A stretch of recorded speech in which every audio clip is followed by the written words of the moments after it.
अब यदि हम एक्टिंग पे आए, एक्टिंग में जो रणवीर का मतलब इंट्रो ही है, और इंट्रो में क्या है कि वो बंदा जो है वो पाकिस्तान में जा रहा है, इलीगली घुसेगा, कोई उसका कांटेक्ट मिलेगा और वहाँ पे जाके वो घुसेगा। तो एक लिप्स का जो कालापन होता है, बाल हैं अनकॉम्ड हेयर जिसको आप बोलते हो, और वो ऐसा दिखता है कि हाँ ये सही में, वो अपने आप को बलूच बताता है, वो सही में ऐसी ही जगहों पे रहता है जहाँ बाल में बहुत डस्ट जाता है। इस तरह से उसको आप देखोगे तो ही लुक्स द पार्ट। वो स्टार्ट ही होता है तो लगता है फिल्म भाई वो ठीक ठाक जो है वो ढंग से इस तरह की चीज़ों पे मतलब रिजोल्यूट दिखता है कि उसे क्या करने जाना है। टिपिकल मुस्लिम जो एक स्टीरियोटाइप है उस तरह का वो दिखता है, और उसकी पिटाई होती है, गालियाँ पड़ती हैं। एक जगह आपने ट्रेलर में भी देखा होगा कि वो रोता है, उसके आँख से वो आंसू जो है वो बहता है। वो सीन जो है मतलब संभवतः उसकी ग्रेविटी केवल ट्रेलर में देख करके आप नहीं समझ पाओगे। कुछ लोगों ने बोला कि हो सकता है कि वो उस समय जो बीफ वीफ खा रहा होगा, ऐसा कुछ नहीं था। वो नॉर्मल था कि उस पर्टिकुलर सीन से आपको यही देखने को मिलेगा कि क्या क्या पीछे छूट गया है, जिसके बारे में आपको कभी नहीं बताया जाता है कि ये कैरेक्टर कहाँ से आया, क्या है, कुछ नहीं। वो सीधा स्टार्ट होता है, उसका बैकग्राउंड एंड क्रेडिट्स जब आने लगते हैं तब थोड़ा सा बताया जाता है कि वो किस तरह से आया। वो मैं आपको नहीं बताने जा रहा। वो उसकी आंखों से जो आंसू बहते हैं, रणवीर देखिए नॉर्मली क्या है ना कि फनी टाइप का, हैप्पी गो लकी टाइप का और लाइट कैरेक्टर्स करता है। इस फिल्म में और एक बाजीराव मस्तानी में उसने जो एक्सेंट पकड़ा था हल्का सा मराठी, वो मुझे बहुत अच्छा लगा। फिल्म पे मैं नहीं जा रहा हूँ, इसकी एक्टिंग पे मैं जा रहा हूँ। और इस फिल्म में 4-5 दृश्य ऐसे हैं जहाँ रणवीर ने ये दिखाया है कि मतलब डायरेक्टर यदि चाहे तो उससे क्या निकलवा सकता है। एक तो वो रोने वाला सीन है, वो खा रहा है और मोटी सी धार जो है एकदम। फिर एक जगह है कसाब वाला, ये 26/11 होता है और वो उस कमरे में है जहाँ पे सेलिब्रेट किया जा रहा है ये, और ये तो स्पाई है वहाँ पे। उसकी विवशता देखिए कि उसकी इन्वॉल्वमेंट है इस पूरे कांड में, और वो देख रहा है कि हमारे देश में ये क्या हो गया, और बाकी सब नारा तकबीर चिल्ला रहे हैं और खुश हो रहे हैं कि पेल दिया, अब ये होगा, अब वो होगा। उस वक्त जो उसके भीतर का गुबार और गिल्ट कि मैं इसमें इन्वॉल्व हूँ, एट द सेम टाइम उसे रोकना है अपने आप को कि वो एक्सपोज ना हो जाए, उसका कवर जो है ब्लो ना हो जाए।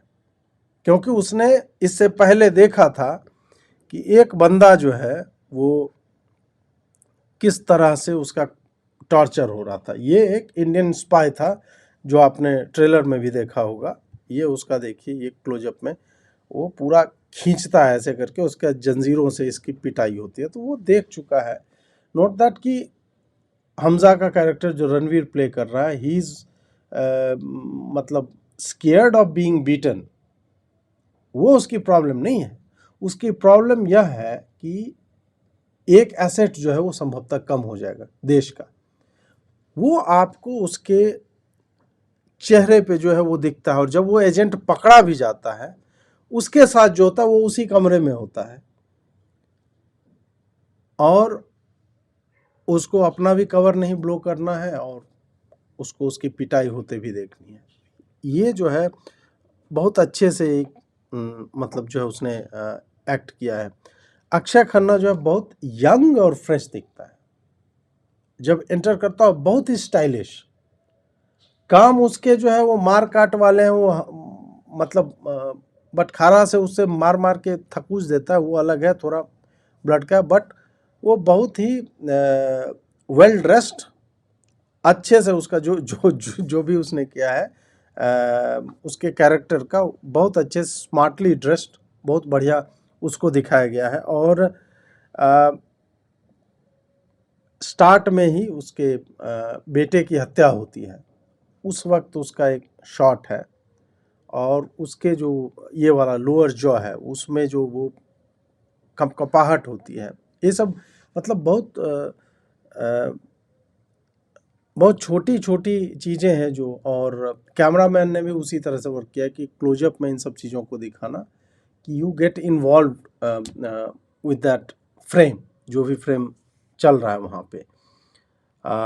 फिर जो है जब ल्याड़ी पे वो अपना कब्जा अपने बाप को मार करके, तथाकथित बाप को, उस वक्त थोड़ा सा धमकी जब देता है तो अजय देवगन वाले मोड में चला जाता है, बट मोस्टली जो उसने बहुत अच्छा काम किया है।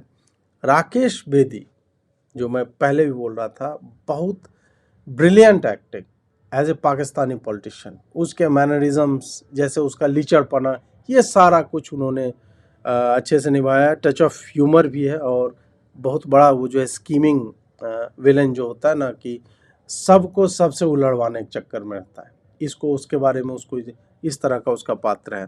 संजय दत्त ही है वो, जिस तरह का आपको मतलब एक नेगेटिव कैरेक्टर जैसा संजय दत्त पोर्ट्रे करता है, तो वैरायटी यदि आप खोज रहे हैं संभवतः संजय दत्त में भी और अक्षय खन्ना में भी आपको ऐसा कुछ नहीं दिखेगा जो उन्होंने पीछे की किसी फिल्म में ना कर रखा हो।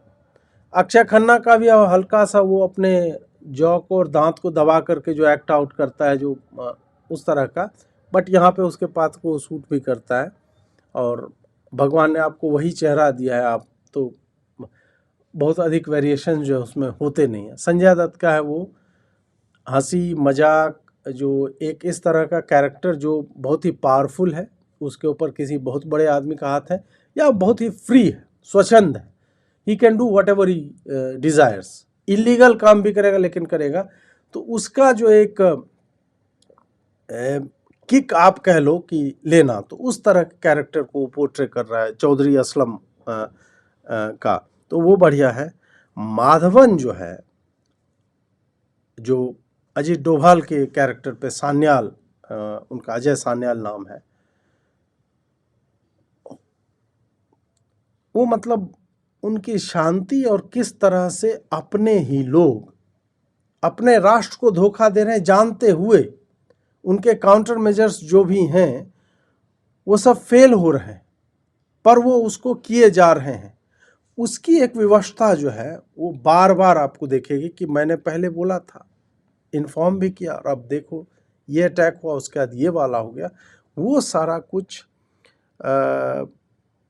मतलब एक जगह और है कि मतलब ओपन ही होता है फिल्म कांधार हाईजैक से, जब हम स्टोरी पे बात करेंगे तब मैं बताऊंगा। ओपन होता है और वहाँ पे नेगोशिएशंस हो जाते हैं कि भाई 3 टेररिस्ट को छोड़ना है, और उसके बाद डोभाल जो है पूरा प्लेन जो है भरा हुआ है भारतीय नागरिकों से, और वहाँ जाके बोलते हैं खुशखबरी देना चाहता हूँ कि नेगोशिएशन सफल रही।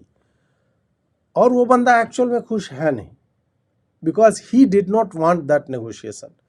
30 टेररिस्ट की डिमांड थी, उससे 3 पे ले आया था नेगोशिएट करके, और उसने बोला मुझे और समय दिया जाए तो हम जो है इसको और भी न्यूट्रलाइज जो है हम कर सकते हैं, but he was not allowed.